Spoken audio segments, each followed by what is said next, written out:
তো 4 নাম্বার বলছি আমরা নন ভেক্টর ইন্টারাপ্ট।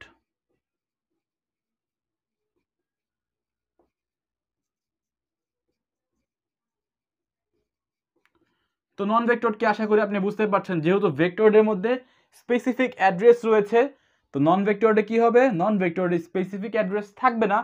তো এখানে আমাদের নন ভেক্টর ইন্টারাপ্ট ইন মাইক্রোপ্রসেসর 8085 একটি মাত্রই রয়েছে, যেটি হচ্ছে আমাদের INTR। তো ইন্টারাপ্ট যেটি রয়েছে সেটি হচ্ছে আমাদের নন ভেক্টর ইন্টারাপ্ট। তো এইটার ক্ষেত্রে আমাদের স্পেসিফিক কোনো অ্যাড্রেস নেই।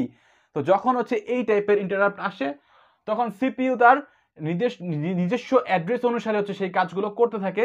তাই এত আমাদের ডিটেল জানার প্রয়োজন নেই, আমরা জাস্ট এতটুকু যদি মনে রাখি নন ভেক্টর ইন্টারাপ্ট হচ্ছে INTR, এতটুকুই এনাফ। তো আমরা কি কি দেখলাম, সফটওয়্যার ইন্টারাপ্ট দেখেছি, হার্ডওয়্যার ইন্টারাপ্ট দেখেছি। তো হার্ডওয়্যার কয়টা ছিল, 5টা। কি কি ছিল, ট্র্যাপ, RST 7.5, RST 6.5, RST 5.5 এবং INTR। এই পাঁচটি হচ্ছে আমাদের হার্ডওয়্যার ইন্টারাপ্ট। সফটওয়্যার ইন্টারাপ্ট কয়টি, 8টি, RST 0 থেকে RST 7। দেন আমরা দেখলাম ভেক্টর, যাদের হচ্ছে নির্দিষ্ট অ্যাড্রেস রয়েছে। তো এখানে হচ্ছে একটি বাদে, মানে INTR বাদে বাকি যে 4টি রয়েছে হার্ডওয়্যার ইন্টারাপ্টের, চারটি হচ্ছে আমাদের ভেক্টর ইন্টারাপ্ট। অ্যাড্রেস কিভাবে ক্যালকুলেট করে, RSTN m × 8 is equals to, ফার্স্টে আমরা ডেসিমেলে কনভার্ট করব, দেন হচ্ছে হেক্সাডেসিমেলে কনভার্ট করব। তো এই গেল হচ্ছে ভেক্টর। নন ভেক্টর হচ্ছে INTR। এবং লাস্ট আমাদের টপিক রয়েছে মাস্কেবল এবং নন মাস্কেবল। তো মাস্কেবল ইন্টারাপ্ট, এখন অনেক ইন্টারাপ্ট রয়েছে যাদেরকে সিপিইউ ইচ্ছা করলে ডিসেবল করতে পারে বা ইগনোর করতে পারে। সে একটা ইন্টারাপ্ট আসলো যেটি হচ্ছে মাস্কেবল, এখন সিপিইউ হচ্ছে অন্য কোনো টাস্ক নিয়ে বিজি, এখন সিপিইউ এর নিজস্ব একটা মন মর্জি আছে, এখন সে যেটা নিয়ে বিজি আছে সেটা নিয়ে বিজি থাকতে চাচ্ছে, অন্য কোনো কাজ করতে চাচ্ছে না, তখন সে কি করবে, অন্য কাজকে বা ইন্টারাপ্টকে ডিসেবল করে দিবে।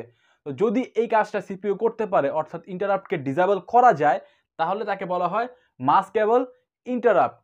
তো এখানে মাস্কেবল ইন্টারাপ্ট হচ্ছে আমাদের first of all RST 7.5, second হচ্ছে RST 6.5, থার্ড হচ্ছে RST 5.5 এবং INTR।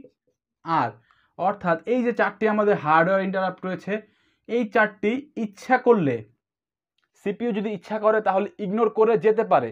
তো কেন সে ইগনোর করতে পারে, কারণ এই যে আমাদের 4টি ইন্টারাপ্ট রয়েছে, এই 4টি ইন্টারাপ্ট হয় তারা লেভেল ট্রিগারিং অথবা এজ ট্রিগারিং। তো এমন যদি হয় শুধুমাত্র লেভেল ট্রিগারিংয়ে কাজ করছে অথবা শুধুমাত্র এজ ট্রিগারিংয়ে কাজ করছে, তাহলে হচ্ছে আমাদের সিপিইউ মাস্কেবল হতে পারে।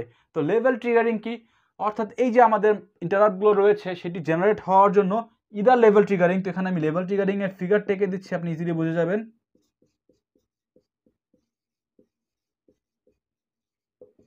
অ্যাক্টিভনেস বোঝায় ট্রিগারিং দিয়ে, তো কখন সে অ্যাক্টিভ হচ্ছে। তো সে হচ্ছে লেভেল ট্রিগারিং এর ক্ষেত্রে একটা ইনিশিয়াল একটা লো ভোল্টেজ থাকে এবং একটি হাই ভোল্টেজ থাকে। তো হাই ভোল্টেজ কত হবে, কততে হাই হবে সেটা ইউজার ডিজাইন করে থাকে। তো লেভেল ট্রিগারিং অ্যাক্টিভ হবে কখন, যখন হচ্ছে সে 0 থেকে 5 উঠবে। তো এজ ট্রিগারিং আবার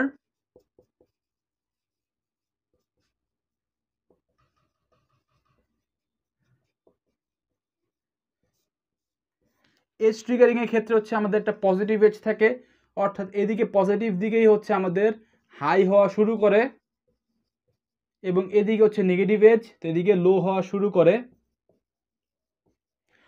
তো যে ইন্টারাপ্টগুলো হয় হচ্ছে লেভেল ট্রিগারিং অথবা এজ ট্রিগারিং, যদি শুধুমাত্র একটি ফলো করে তাহলে তারা হচ্ছে মাস্কেবল। এমন যদি হয় দুটি ফলো করছে তাহলে তাদেরকে আমরা বলবো তারা নন মাস্কেবল। এতটুকু বুঝলেই হবে। তো এখানে এই যে 4টি রয়েছে, এই 4টি হচ্ছে মাস্কেবল, অর্থাৎ সিপিইউ যদি চায় তাদেরকে ইগনোর করতে পারে, ডিসেবল করতে পারে। তো এছাড়া আমাদের আরেকটি রয়েছে নন মাস্কেবল। তো আশা করি বুঝতেই পারছেন, যাদেরকে আমরা ইগনোর করতে পারবো না,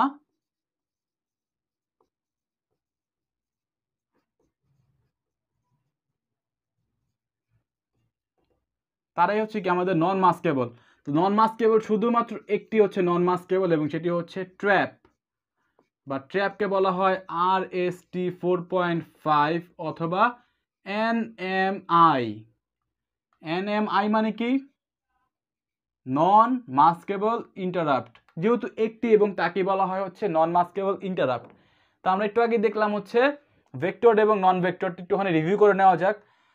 তো RST 7.5 ভেক্টর নাকি নন ভেক্টর? নির্দিষ্ট পরিমাণ অ্যাড্রেস রয়েছে ভেক্টর, এটারও নির্দিষ্ট পরিমাণ অ্যাড্রেস রয়েছে ভেক্টর, এটারও আছে ভেক্টর, অর্থাৎ এই তিনটা হচ্ছে ভেক্টর। এবং ট্র্যাপকে বলা হচ্ছে RST 4.5 নির্দিষ্ট অ্যাড্রেস রয়েছে, তার মানে এটাও হচ্ছে ভেক্টর। তো এগুলো হচ্ছে ভেক্টর ইন্টারাপ্ট এবং সবগুলো হচ্ছে হার্ডওয়্যার ইন্টারাপ্ট। এবং INTR কি? নন ভেক্টর।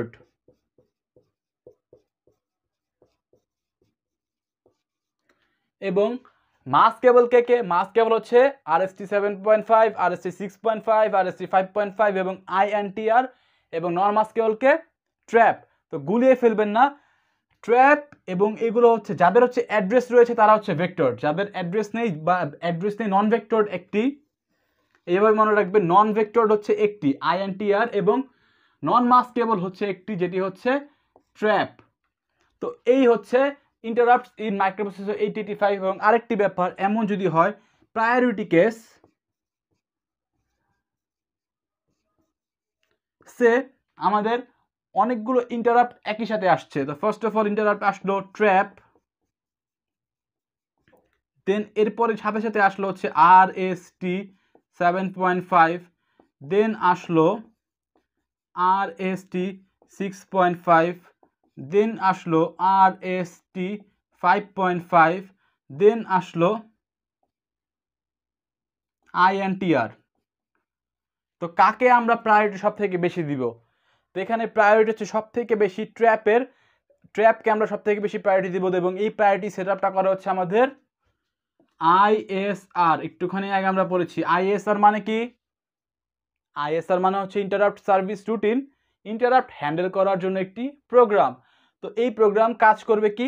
প্রায়োরিটি সাজিয়ে দিবে। তো ট্র্যাপ যদি থাকে এবং বাকিগুলো থাকে সবগুলো যদি একই সাথে সাইমালটেনিয়াসলি আসে, তো তাহলে সে প্রায়োরিটি করবে কিভাবে? এইভাবে সব থেকে বেশি দিবে ট্র্যাপকে, অর্থাৎ এটা হবে হাই প্রায়োরিটি এবং এই সাইড নিচের দিকে হবে সব থেকে লো প্রায়োরিটি। তো ট্র্যাপ হবে সবার আগে, তারপর RST 7.5 হবে, এরপর RST 6.5 হবে, দেন 5.5, দেন INTR। তো এই হচ্ছে ইন্টারাপ্টস ইন মাইক্রোপ্রসেসর 8085। আশা করি সব টপিক বুঝতে পেরেছেন।